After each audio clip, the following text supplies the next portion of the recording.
La muerte de Diana de Gales no fue solo una tragedia, fue el desenlace brutal de una vida marcada por el amor, la traición, la fama y por tensiones crecientes con una institución que nunca supo del todo cómo encajarla. Porque Diana no era solo una princesa con vestidos bonitos, era una amenaza para el protocolo, una figura incómoda para la corona y un espejo de todo lo que el siglo XX no quería ver: la salud mental, el acoso mediático, el machismo de las instituciones y el precio de vivir bajo los focos. Pero ¿quién acabó realmente con ella? ¿La monarquía? ¿La prensa? ¿Ella misma? ¿O fue una combinación de todo eso, como una bomba que llevaba años a punto de estallar? Este vídeo no es solo la historia de una princesa triste, es la historia de una mujer que solo quería ser querida, pero que acabó atrapada entre los engranajes de una maquinaria gigantesca, la del poder. Vamos a retroceder al inicio porque antes de ser un icono, Diana fue una niña rota, y ahí es donde empieza todo.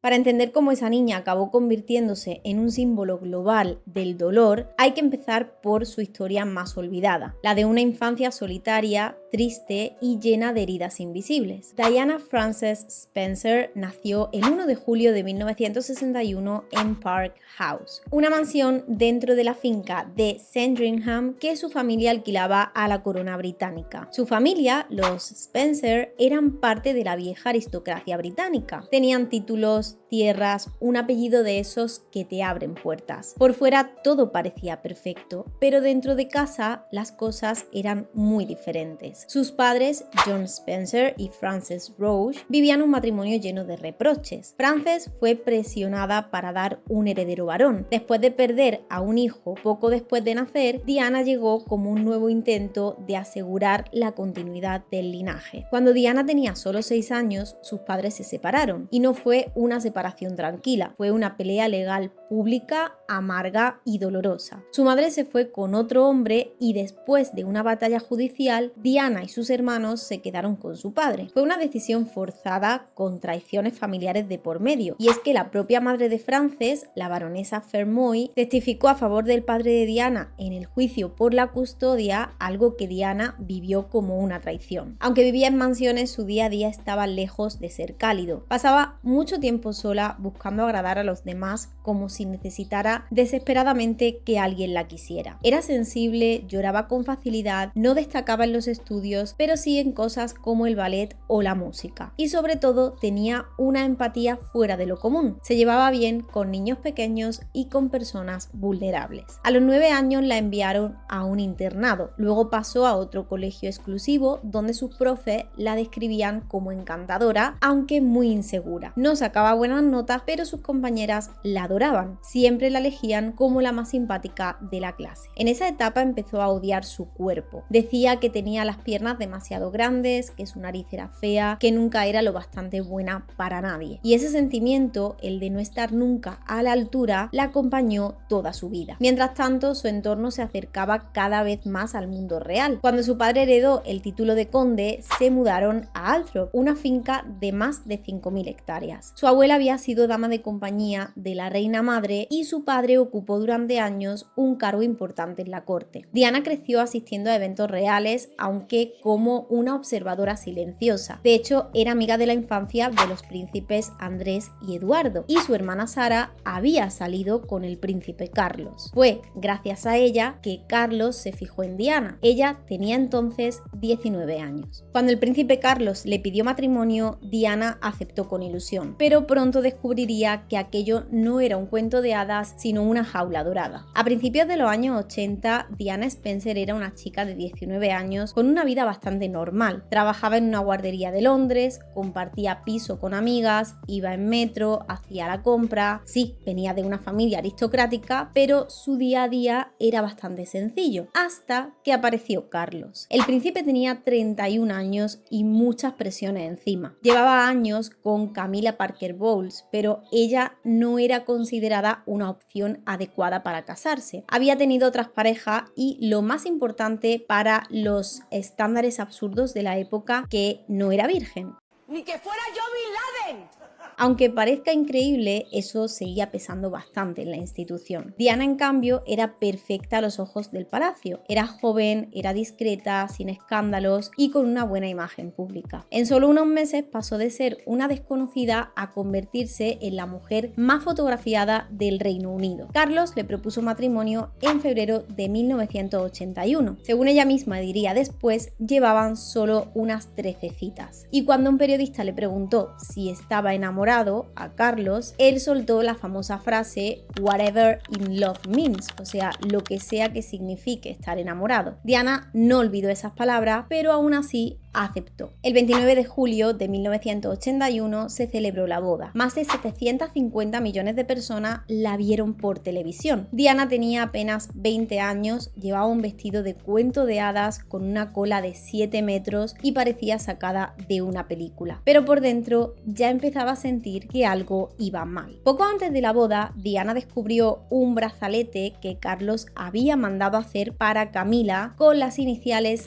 F y G. Según ella, eran los apodos privados que usaban, Fred y Gladys. Diana, según contaría años después al biógrafo Andrew Morton, quiso cancelar la boda, pero ya era tarde, porque el espectáculo estaba montado y no había marcha atrás. La luna de miel fue cualquier cosa menos romántica. Estaban en un yate real en el Britannia, rodeados de lujos, pero Diana se sentía sola y fuera de lugar. Carlos se pasaba horas leyendo o hablando con su ayudante y Diana se sentía pues abandonada. Años más tarde confesaría que en esa época ya había tenido pensamientos muy oscuros. Por el tiempo empezó a desarrollar bulimia. Según sus propias palabras, el trastorno apareció después justo del compromiso tras un comentario que al parecer Carlos hizo sobre su cintura. Dijo ella misma que se ponía enferma 4 o 5 veces al día y que era una forma de liberar estrés. Pero nadie en la familia real se tomó esto en serio. Muchos lo veían como un capricho, otros como una debilidad femenina. La reina no hablaba tampoco del tema. Carlos no sabía o no quería tampoco lidiar con ello. Y mientras tanto, Camila seguía formando parte del círculo íntimo de Carlos. Con el tiempo, la relación entre ellos se reavivaría. Diana llegó a describir su matrimonio como un trío en referencia a la constante presencia emocional de Camila. En una fiesta privada incluso decidió enfrentarse a ella cara a cara y le dijo: "Sé lo que está pasando, no soy tonta, solo quiero que lo sepa". Camila, según Diana, sonrió y respondió: "Tienes todo lo que puedes querer, todos los hombres te admiran, tienes 2 hijos preciosos, ¿qué más quieres?". A lo que Diana contestó: "Lo que quiero es a mi marido".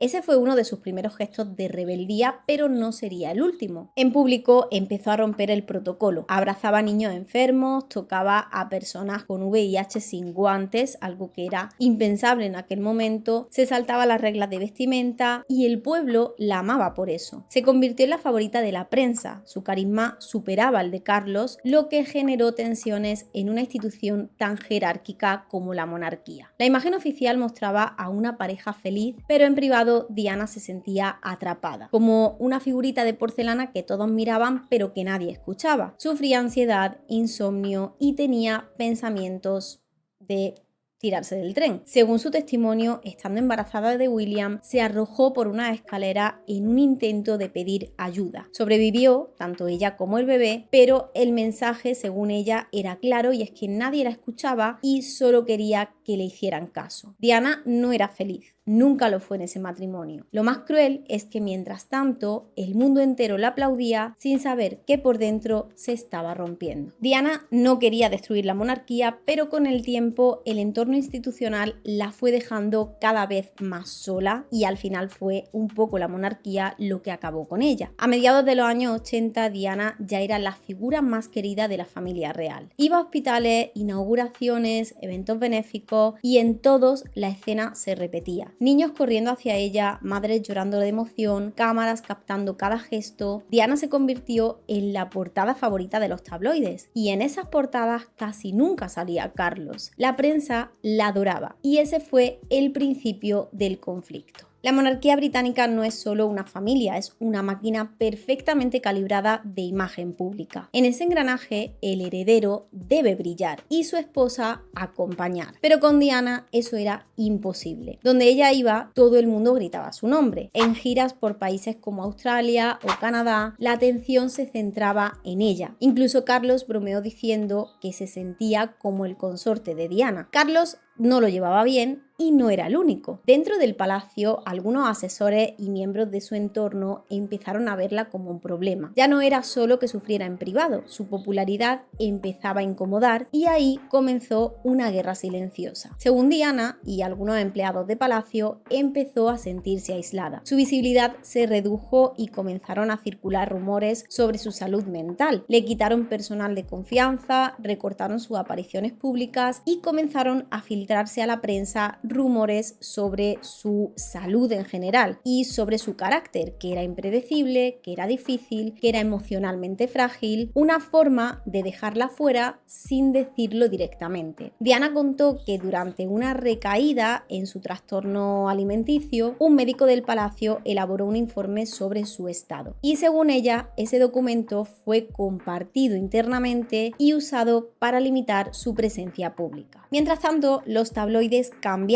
el tono, pasaron de adorarla a perseguirla, de mostrarla como una princesa perfecta a presentarla como una mujer al borde del colapso. Todo era carne de titulares, peleas, rumores, gestos fuera de protocolo, hasta que en el 1992 todo explotó. Ese año el periodista Andrew Morton publicó el libro Diana, Her True Story, un escándalo absoluto. En sus páginas se hablaba de intentos autolíticos, de trastorno alimentario, de su dolor dentro del matrimonio y también de las infidelidades de Carlos con Camila. Al principio todos pensaron que Morton se lo había inventado, pero luego se descubrió la verdad y es que fue la propia Diana quien había colaborado. Grabó horas de confesiones y se las envió a Morton a través de un amigo. Todo lo que decía venía directamente de ella. Poco después se filtraron cintas de audio privadas entre Carlos y Camila que habían sido grabadas en el 1989 pero que se hicieron públicas en el 93. Y en ellas Carlos decía cosas ridículas y bastante humillantes que no voy a reproducir porque la verdad es que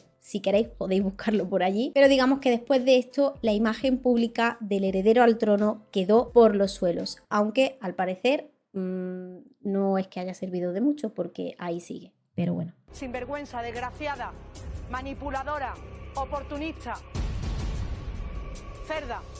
El castillo de naipes se venía abajo. Ese mismo año el primer ministro John Major anunció oficialmente la separación del príncipe y de la princesa de Gales. Ya era oficial, la pareja se rompía. Pero Diana no desapareció, al contrario, a partir de entonces empezó a construir su propia voz pública. En entrevistas, en discursos, en cada aparición mostraba otra cara, fuerte, más humana, más libre. Ya no era solo una princesa triste, era una mujer decidida a tomar el control de su historia. El palacio intentó frenar el daño, pero ya no podían controlarla. En el 1996 llegó el divorcio tras la recomendación de la reina Isabel II. Diana recibió una compensación millonaria de entre 17 y 22 millones de libras y la custodia compartida de William y Harry, pero perdió algo más simbólico, el título de Su Alteza Real. Aunque la reina estaba dispuesta a que lo conservara, al dejar de ser miembro activo de la familia real, se le retiró. Fue un golpe duro. Para Diana no solo era un cambio de estatus, era una forma de decirle estás completamente fuera. Y así terminó, al menos en apariencia, la guerra interna. Porque aunque Diana salió oficialmente de palacio, el palacio nunca salió del todo de ella. Las heridas seguían abiertas y la maquinaria de la institución, aunque ya no la controlaba, no dejó de girar, solo que ahora lo hacía desde las sombras. Cuando se firmó el divorcio en el 96, muchos pensaron que por fin Diana sería libre, pero la realidad fue otra, porque aunque ya no vivía entre las paredes de palacio, la presión no desapareció, al contrario, solo cambió de forma. Diana, como ya hemos dicho, no era ya Su Alteza Real. Desde entonces se la conocía como Diana princesa de Gales. Y paradójicamente eso la volvió todavía más fascinante. Ya no tenía un papel oficial, pero su influencia era enorme. Por primera vez en mucho tiempo pudo decidir en qué causas quería implicarse y no perdió el tiempo. Se volcó por completo en la ayuda humanitaria, pero esta vez no se limitaba a cortar cintas ni dar discursos. En el 1997 viajó a Angola con la Cruz Roja. Caminó literalmente por campos minados. Usó casco y chaleco antibalas y lo hizo para visibilizar una realidad que casi nadie quería ver. Las imágenes dieron la vuelta al mundo y reforzaron el apoyo internacional al Tratado de Ottawa, que prohibía el uso de minas terrestres. Diana no vivió para ver ese tratado en vigor, pero su trabajo fue clave. También se convirtió en una figura fundamental en la lucha contra el estigma del VIH y el SIDA. En los años 90 aún había mucho miedo y desinformación sobre la enfermedad. Mucha gente pensaba que se podía contagiar por tocar a una persona infectada. Diana cambió eso porque en el 1987 inauguró la primera unidad hospitalaria del Reino Unido dedicada al tratamiento del SIDA en el Middlesex Hospital de Londres. Esto fue antes de su divorcio, pero bueno, digamos que contribuye a la imagen que se tenía de ella y que siguió dando que hablar después. Aquí, como ya hemos comentado, actuó dando la mano a los pacientes, abrazándolos y hablándoles con naturalidad, y sus gestos fueron revolucionarios. Pero aunque estaba reconstruyendo su identidad pública, en lo privado las cosas eran más complicadas.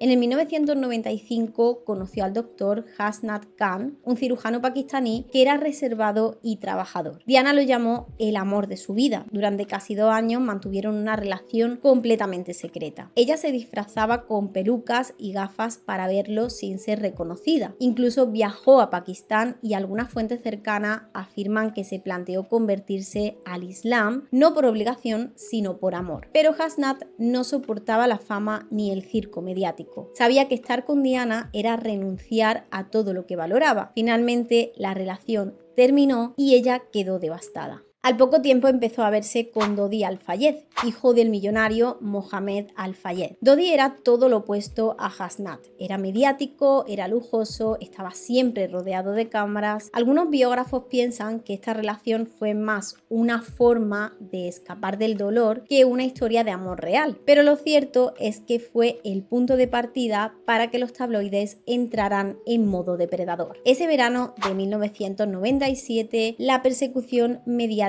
se volvió brutal. Cada paso de Diana era vigilado. La seguían en motocicletas, acampaban frente a su casa, algunos incluso utilizaron medios aéreos para fotografiarla en un yate. En julio, una foto suya besando a Dodi en la cubierta de un barco fue portada en todo el mundo. Sin buscarlo, Diana volvió a convertirse en el centro de atención mundial. Intentó recuperar algo de control. A veces avisaba a fotógrafos seleccionados para que la captaran haciendo visitas benéficas o entrando en hospitales. Era su forma de marcar las reglas del juego, pero no era suficiente porque había días en los que no podía ni sacar a sus hijos sin ser rodeada por una decena de cámaras. Días en los que su coche era perseguido a toda velocidad por motos que se saltaban semáforos como si nada. Y eso, claro, no era solo una sensación. Años más tarde, una investigación policial demostraría que esa persecución era real, constante y que formaba parte de su vida diaria. Diana ya no era una figura institucional, pero seguía siendo un objetivo, un blanco fácil, una mujer sin un refugio real. Porque sí, se había divorciado, ya no era parte de la monarquía, pero su lucha por tener una vida normal todavía estaba muy lejos de terminar. A finales de agosto de 1997, Diana y Dodi Al-Fayed viajaron a París. Venían de pasar unos días en el Mediterráneo, navegando por la costa a bordo del yate de la familia Al-Fayed. La idea era desconectar, huir del caos de Londres y sobre todo escapar del asedio constante de los paparazzi. Pero no lo consiguieron. La relación entre ambos ya era portada en medio mundo y donde estuvieran los cámaras los seguían. Así que decidieron pasar una noche en el Hotel Ritz, propiedad del padre de Dodi, antes de volver a Londres. Querían salir a cenar, tomar el aire, vivir algo parecido a una vida normal, pero nada nada era normal en torno a Diana. La noche del 30 al 31 de agosto, la pareja intentó salir discretamente por la puerta trasera del hotel, tratando de esquivar a los fotógrafos que los esperaban en la entrada principal. Subieron a un Mercedes-Benz negro conducido por Henry Paul, jefe de seguridad del Ritz. Con ellos iba también Trevor Rhys-Jones, guardaespaldas de Dodi. Todo era rápido, improvisado y, como ahora veréis, bastante peligroso. Henry Paul fue grabado bebiendo antes de salir del hotel. La autopsia reveló una tasa de alcohol en sangre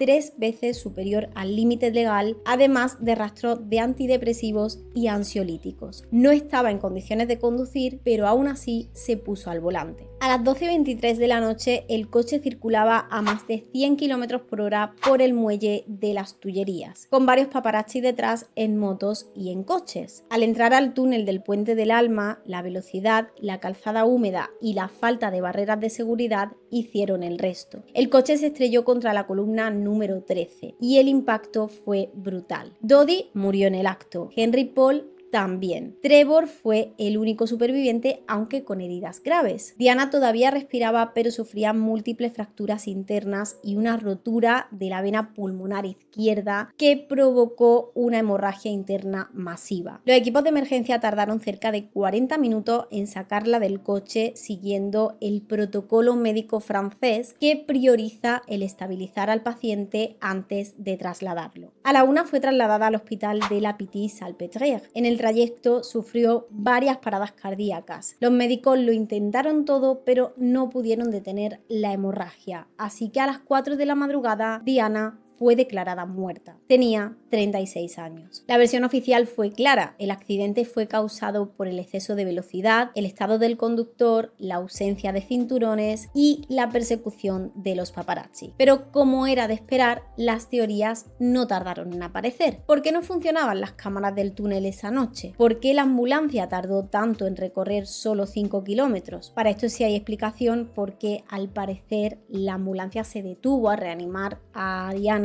en plena ruta como parte del protocolo médico para casos críticos. Pero otra pregunta es, ¿por qué no se avisó de inmediato a la reina y al primer ministro? Luego estaba también la carta, y es que según Paul Burrell, Diana le entregó una carta en el 1995 en la que expresaba temor por su vida. Nunca se verificó oficialmente su autenticidad, pero fue presentada como prueba años después. El padre de Dodi, Mohamed Al-Fayed, afirmó que Diana estaba embarazada y comprometida con su hijo, pero la investigación oficial no halló pruebas médicas ni personales que lo confirmaran. La prensa internacional se hizo eco de todo. ¿Fue un crimen del MI6? ¿Por qué no hay pruebas claras del supuesto embarazo? ¿Por qué tantas cosas salieron mal esa noche? Las dudas eran tantas que en el 2004 se abrió una investigación oficial, la Operación Paget. Fue una de las investigaciones más exhaustivas jamás realizadas en Reino Unido sobre un accidente de tráfico. Revisaron más de 6.000 documentos, entrevistaron a 300 testigos, reconstruyeron el choque paso a paso y la conclusión fue contundente. No hubo ninguna conspiración. Henry Paul iba ebrio. Diana y Dodi no llevaban cinturón. Los paparazzi crearon un entorno peligroso, pero no provocaron directamente el choque. No había pruebas de embarazo ni compromiso. La autopsia confirmó que la causa de la muerte fue una hemorragia interna después de la rotura de la vena pulmonar. No había tampoco rastro de droga ni de sustancias ilegales. Pero a veces la verdad médica no basta. Millones de personas siguieron creyendo que algo más había pasado, porque no se trataba solo de lo que decían los forenses, era lo que sentían, lo que no encajaban, lo que dolía para la gente que había querido tanto a Diana. El 6 de septiembre de 1997 el mundo entero se paralizó. Millones de personas vieron el funeral de Diana en televisión. Fue la despedida más masiva de la historia. El ataúd estaba cubierto con el estandarte de la familia Spencer y encima había una carta escrita a mano por su hijo que por fuera del sobre decía simplemente mami. Elton John cantó Candle in the Wind con una letra adaptada solo para ella. Diana fue enterrada en la finca de Althorpe, en una isla rodeada por un lago, sin título, sin un monumento, solo su nombre. Y sin embargo, el mundo no la olvidó, porque Diana no murió como una figura oficial, murió como algo mucho más poderoso, como una mujer rota convertida en un símbolo universal de lo que significa vivir bajo el ojo público hasta romperse.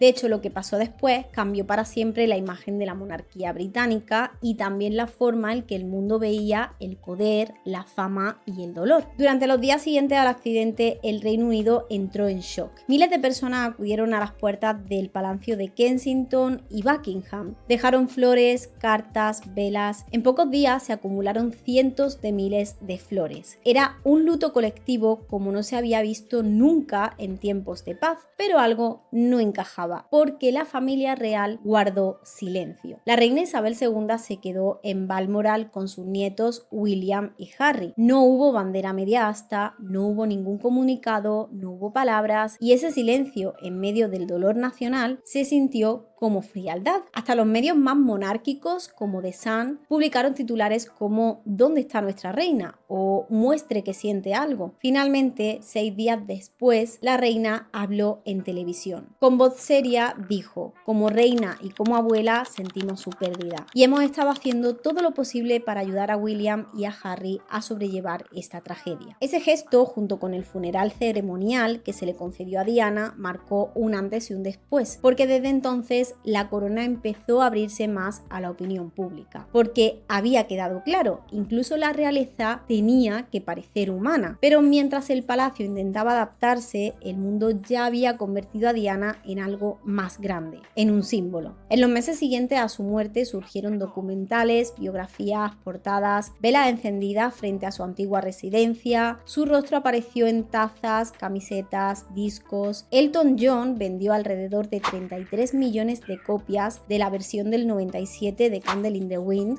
convirtiéndola en una de las canciones más vendidas de todos los tiempos. Internet, que entonces empezaba a crecer, se llenó de foros, de teorías y de debates. Algunos seguían creyendo que su muerte no era un simple accidente, otros intentaban entender por qué la figura de Diana tocaba tanto, pero más allá del mito y las teorías, lo que quedó fue su huella real. Diana rompió silencios que parecían imposibles en su época. Habló abiertamente sobre salud mental, sobre trastornos alimenticios, sobre depresión, y mostró emociones en un ambiente que siempre había sido frío. Se negó a seguir un papel pasivo dentro de una institución rígida. Y luego están sus hijos. William y Harry, adolescentes entonces, caminaron detrás del ataúd de su madre ante los ojos del mundo. Esa imagen quedó grabada en la memoria de todos. Años después, ambos hablaron del impacto de ese momento, de cómo crecieron en medio del silencio, del duelo, de la presión. Los dos, de maneras muy distintas, intentaron honrar su legado. William eligió quedarse dentro de la monarquía, pero intentando hacer las cosas de otra manera, siendo más cercano y más normal. Harry, en cambio, lo dejó todo atrás, se fue a Estados Unidos, habló sin filtros sobre el racismo, el dolor, de su salud mental. Los dos tomaron caminos distintos, pero al final buscaban lo mismo: no ser solo príncipes, sino ser personas, porque si algo nos enseñó Diana es esto, que no basta con parecer humano, sino que hay que serlo de verdad. Diana fue princesa, pero no fue reina, fue madre, pero también hija de un sistema que no supo protegerla. Vivió bajo los focos del mundo y murió en su punto más ciego. Durante años solo quiso algo que todos queremos: el amor. No el de los cuentos, sino amor real, amor sencillo, un amor que no doliera. Lo buscó en su familia, en su pareja, en sus hijos, en sus causas y también en el pueblo. La historia oficial dice que murió en aquel accidente de tráfico, pero muchos siguen creyendo que lo que realmente la mató fue algo más invisible y profundo. Un sistema de poder y de fama que no estaba preparado para alguien como ella. Una maquinaria que la encumbró, la usó, la castigó y luego la lloró. Y sin embargo, Diana no se fue del todo, porque hay personas que, aunque ya no estén, siguen presentes en lo que dejaron atrás. En las cosas que cambiaron, en las preguntas que hicieron, que muchos despertaran, en la forma en que nos enseñaron a mirar el poder, la fama y el dolor. Diana no solo marcó una época, sino que marcó una herida. Y por eso, aunque ya no podamos escuchar su voz de alguna manera, sigue hablando por todos los que alguna vez se sintieron rotos como ella.